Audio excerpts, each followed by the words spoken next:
Hello dear everyone, मैं doctor ज़ोयानिस एक psychologist हूँ और आप सभी का मेरे चैनल में बहुत बहुत स्वागत है। आज इस वीडियो का टॉपिक है स्किज़ोफ्रेनिया। ये मानसिक रोग में सबसे ख़तरनाक रोग माना जाता है और इस पे मैंने स्टार्टिंग में ही वीडियो बनाया था, लेकिन उसकी साउंड क्वालिटी अच्छी नहीं थी, तो बहुत सारे लोग कह रहे थे कि मैं इस पे वीडियो बनाऊँ। बहुत सारे साइकाइट्रिस्ट और साइकोलॉजिस्ट इस पे वीडियो बना चुके हैं, क्योंकि जिसको पागलपन कहा जाता है उन रोगों में से एक है स्किज़ोफ्रेनिया। स्किज़ोफ्रेनिया में दो कंडीशन होती है, डिल्यूज़न और हेलुसिनेशन। ये एक तरह की भ्रम की स्थिति होती है। डिल्यूज़न जो है विचारों में भ्रम की स्थिति है कि अगर कोई भ्रामक विचार है तो उस पे अडिग रहना और मानना कि हम सही हैं, बाकी लोग गलत हैं, और बाकी को भी प्रेरित करना, उकसाना अपने विचारों को सही मानने के लिए, ये डिल्यूज़न की स्थिति होती है। इस पे अलग से मेरा वीडियो है। हेलुसिनेशन पे भी अलग से वीडियो है। हेलुसिनेशन का मतलब होता है भ्रम या मायाजाल।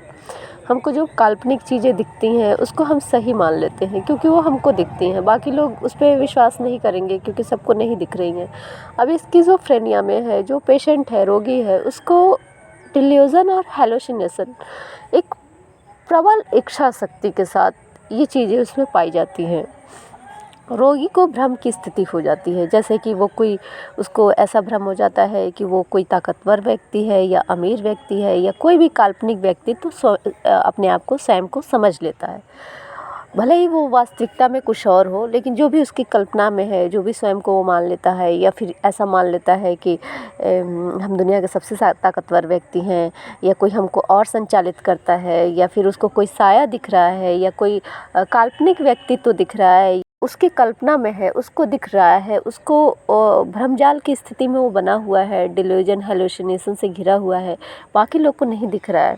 तो इस तरह से उसमें एक प्रबल ये भावना बनी रहती है कि हम सही हैं, बाकी लोग गलत हैं, और जो भी हमको कल्पना में दिख रहा है उसको वो कल्पना नहीं यथार्थ मानता है, हकीकत मानता है। इसलिए बाकी लोग को वो अपना दुश्मन समझने लगता है। उसको लगता है कि बाकी लोग साजिश कर रहे हैं उसके लिए और बाकी सब गलत है, सिर्फ हम सही हैं। तो बाकी सारे लोगों को, दुनिया के सारे लोगों को वो अपना दुश्मन कभी कभी समझने लगता है। ये स्थिति होती है उसमें, हेलुसिनेशन, भ्रम, मायाजाल की स्थिति उत्पन्न होने के कारण। और जो स्किज़ोफ्रेनिया का व्यक्ति है, रोगी व्यक्ति है, उसमें लॉजिक नहीं रह जाता है, किसी बात को लेके अतार्किक बातें करता है, और मतलब किसी भी बात में लॉजिक नहीं रहेगा और उसको समझाया नहीं जा सकता है। समझाने का कोई मतलब नहीं होता है, क्योंकि जो उसको कल्पना में उसको दिख रहा है, जो भी डिल्यूजन हेलुसिनेशन उसके दिमाग में बना हुआ है, वो उसको सही मानता है, बाकी सबको गलत मानता है, सारी दुनिया को गलत मानता है, और इसको समझाया नहीं जा सकता है। साथ में इस रोगी में, स्किज़ोफ्रेनिया के रोगी में प्रबल आत्महत्या की इच्छा शक्ति बनी रहती है। अगर कोई उसको देखे नहीं तो वो आत्महत्या कर सकता है, खुद की भी जान ले सकता है, दूसरों की भी जान ले सकता है। इस तरह का उसका माइंड सेटअप हो गया होता है और शक्की हो गया होता है। हर किसी को ये समझता है कि लोग षड्यंत्र कर रहे हैं, साजिश कर रहे हैं उसके खिलाफ़, और सब उसको झूठा साबित करना चाहते हैं, जबकि वो सही है, जबकि ऐसा रियल में होता नहीं। ये उसके भ्रम जाल की स्थिति में पड़े होने की वजह से ऐसा होता है। और ये जो स्किज़ोफ्रेनिया है, ये लड़कियों की तुलना में लड़कों को कम एज में होता है। जैसे कि अगर कोई किशोर लड़का है, किशोरावस्था में है, टीनेज में है, तो मान लीजिए 16 साल में हो रहा है, वहीं अगर कोई लड़की है तो उसको 18 साल में। वैसे ये ज़्यादातर केस में ये देखा गया है कि 30 से 45 साल के लोगों में ये स्किज़ोफ्रेनिया ज़्यादा पाया गया है। और एक सर्वे हुआ था तो ये पाया गया कि स्किज़ोफ्रेनिया के जितने पेशेंट हैं जिनकी दवा नहीं हो रही है, 90% लोग उनमें से भारतीय हैं। और भारत में करीब अभी इस समय 30 से 40 लाख की संख्या है स्किज़ोफ्रेनिया के पेशेंट की। और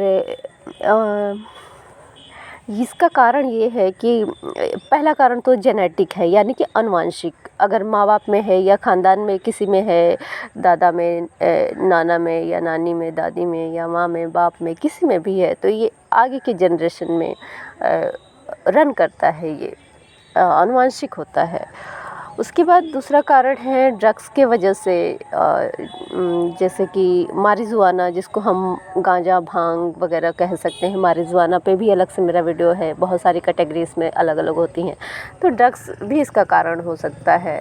और उसके बाद एक और ड्रग्स होता है LSD, ये भी एक कारण होता है स्किज़ोफ्रेनिया होने का, इसका इस्तेमाल जो करता है। उसके बाद केमिकल इम्बैलेंस, ड्रग्स की वजह से भी दिमाग में जब केमिकल इम्बैलेंस हो जाता है, इसी की वजह से ये स्किज़ोफ्रेनिया की शिकायत होती है।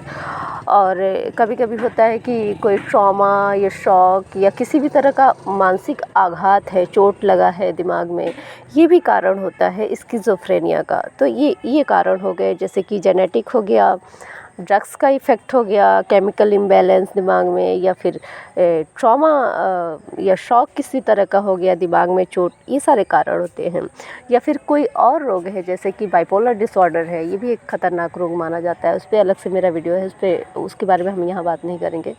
तो कोई ऐसा गंभीर मानसिक रोग है तो हो सकता है क्रिटिकल कंडीशन में पहुंचने के बाद स्किज़ोफ्रेनिया का भी शिकार पेशेंट हो जाए। अक्सर ये देखा जाता है कि जिनको इंसोमेनिया है, नींद ना आने की बीमारी, बहुत पुराने होने के बाद उनमें स्किज़ोफ्रेनिया की थोड़ी थोड़ी लक्षण आने लगते हैं, जैसे कि उनको कान में आवाज़ सुनाई देना, ये सारी चीज़ें जो एक हेलुसिनेशन की स्थिति होती है। हेलुसिनेशन कई तरह का होता है, जैसे कि हमको कुछ दिखना जो यथार्थ में है नहीं, वास्तविक नहीं है, कल्पना है हमारे दिमाग का, वो चीज़ें दिखना या सुनाई देना या महसूस होना या सुगंध आना, ये सारी चीज़ें हेलुसिनेशन के ही कैटेगरी में आती हैं।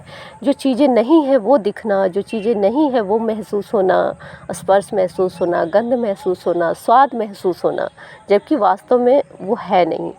तो इस तरह का हेलुसिनेशन होता है स्किज़ोफ्रेनिया में। तो इसका यही कारण होता है। उसके बाद इसमें भी 4 कैटेगरी बनाया गया है। पॉजिटिव सिम्पटम स्किज़ोफ्रेनिया का, इसमें भ्रम की स्थिति, यही हेलुसिनेशन की स्थिति होती है। जो चीज़ें नहीं दिख रही हैं, नहीं सुनाई दे रहा है, जो चीज़ें दिख रही हैं वो बाकी लोग को नहीं दिख रही हैं, सिर्फ पेशेंट को दिख रहा है, या फिर कुछ चीज़ें कान में आवाज़ें आ रही हैं जो बाकी को नहीं हो रहा है, ये भी हेलुसिनेशन का ही लक्षण है। या स्पर्श है जो बाकी को नहीं हो रहा है, वास्तव में उसकी कोई वास्तविकता नहीं है, वो चीज़ें हैं। इस तरह की स्थिति पॉजिटिव सिम्टम ऑफ स्किज़ोफ्रेनिया का है। उसके बाद नेगेटिव सिम्टम ऑफ स्किज़ोफ्रेनिया में भाव शून्य हो जाना। कभी कभी आपने देखा होगा कुछ पेशेंट होते हैं, मेंटल पेशेंट, जिनको आम बोलचाल की भाषा में लोग पागल बोल देते हैं। तो वो एक जगह बैठे रहते हैं, जैसे उनको कोई फ़र्क ही नहीं पड़ रहा है, भाव शून्य हो गए हैं, चेतना शून्य हो गए हैं, बैठे हैं।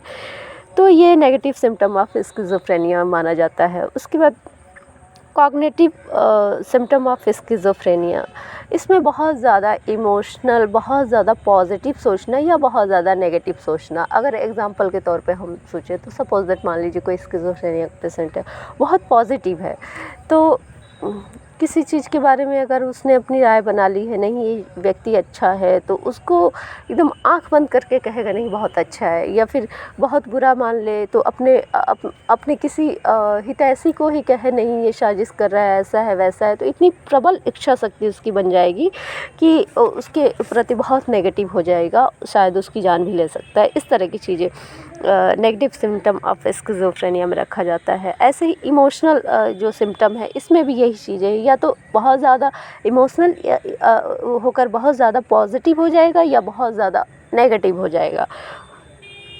तो ये कैटेगरी होती हैं। फिर इसके ट्रीटमेंट में है कि और इमोशनल में एक और सिम्टम है कि सुख दुख का अनुभव कम होना, जैसे भाव शून्य हो जाना, जैसे कि सामने वाला अगर कोई मर भी जाए तो पेशेंट पे फ़र्क नहीं पड़ रहा है। दूसरी चीज़ें ये कि जो स्किज़ोफ्रेनिया का पेशेंट होता है, एक तरह से भाव शून्य हो ही गया होता है। उसको किस इवेंट पे क्या करना है, क्या प्रतिक्रिया देनी है, रिएक्शन देना है, उसको समझ में नहीं आता है। वो खुशी के इवेंट पे रो भी सकता है, और कोई अगर मर गया है, कोई दुख का इवेंट है तो हंस भी सकता है ठहाके लगा के। तो इस तरह की भावना शून्य हो जाना और उसको चीज़ें समझ में नहीं आना कि हमको क्या करना है। यहाँ तक कि डेली रूटीन भी जो स्किज़ोफ्रेनिया के पेशेंट होते हैं, जो नित्य कर्म होते हैं डेली रूटीन में, हमारा जो साफ़ सफाई पे ध्यान नहीं दे पाना और ये सारी चीज़ें ठीक से ना कर पाना, ये प्रॉब्लम हो जाती है स्किज़ोफ्रेनिया के पेशेंट को। और ट्रीटमेंट में काउंसलिंग चलती है, मेडिकेशन चलता है। मेडिकेशन यानी दवाओं का इस्तेमाल, और इसमें चलता है एंटीसाइकोटिक दवाएं और स्पेशल केयर। एक तरह से काउंसलिंग ही इनकी होती है और बहुत लंबे समय तक दवा चलती है। और चूँकि ये सबसे ज़्यादा ख़तरनाक मानसिक रोग माना जाता है, तो इसकी दवा सिर्फ़ और सिर्फ साइकाइट्रिस्ट ही इसकी काउंसलिंग और दवाएं करते हैं। साइकाइट्रिस्ट के अलावा साइकोलॉजिस्ट इसमें इन्वॉल्व नहीं होते हैं। जितने भी स्किज़ोफ्रेनिया के पेशेंट हैं उनका जो काउंसलिंग होता है साइकाइट्रिस्ट द्वारा किया जाता है, इलाज भी उन्हीं के द्वारा किया जाता है, और बहुत लंबा इसका प्रोसेस होता है। और ऐसे लोग नॉर्मल लाइफ जी सकते हैं, लेकिन लगातार उनके काउंसलिंग और दवा होती रहे तो ऐसे लोग शादी भी कर सकते हैं। लेकिन फीमेल में एक प्रॉब्लम होती है, चूँकि ये जेनेटिक होने वाला रोग है, तो अगर कोई फीमेल बच्चे पैदा कर रही है तो उसके बच्चे में ये बीमारी रन करने की संभावना बन जाती है। कि जैसे अगर कोई स्किज़ोफ्रेनिया की रोगी माँ है तो जब उसका बच्चा पैदा होगा तो हो सकता है आगे चल के वो भी स्किज़ोफ्रेनिया का पेशेंट हो जाए। तो ये थोड़ा ख़तरा रहता है। और जो मेल है उनके बच्चों में भी ये होने का ख़तरा रहता है, लेकिन फीमेल जो है उनके बच्चों में रन करने की संभावना ज़्यादा होती है, 99%। और ऐसे लोग दवा के साथ साथ जो उनका ट्रीटमेंट होता है तो नॉर्मल लाइफ जी सकते हैं, नौकरी भी कर सकते हैं, लेकिन बहुत ज़्यादा इनको ट्रीटमेंट पे ध्यान देना पड़ता है, दवाएं हमेशा लेनी पड़ती है, काउंसलिंग लेना पड़ता है। और जहाँ तक देखा गया है ऐसे अगर केस स्टडी की बात करें तो ऐसे लोग की लाइफ टाइम ट्रीटमेंट चलती है। तो मुझे लगता है आप लोग को ये वीडियो अच्छा लगा होगा, समझ में आया होगा। और भी बहुत सारे वीडियो पड़े हैं बाकी साइकोलॉजिस्ट साइकाइट्रिस्ट की स्किज़ोफ्रेनिया पे, क्योंकि ये पूरी दुनिया में पाए जाने वाला एक तरह का मानसिक रोग है और बहुत ही ख़तरनाक रोग है। तो बहुत सारे वीडियो इस पे, सैकड़ों वीडियो यूट्यूब पे पड़े होंगे। फिर भी मुझे जितना जैसे लगा कि मुझे ऐसे समझाना चाहिए। उम्मीद है आपको मेरा ये ऑडियो क्लिप पसंद आया होगा, और मिलते हैं अगले वीडियो में। Bye bye.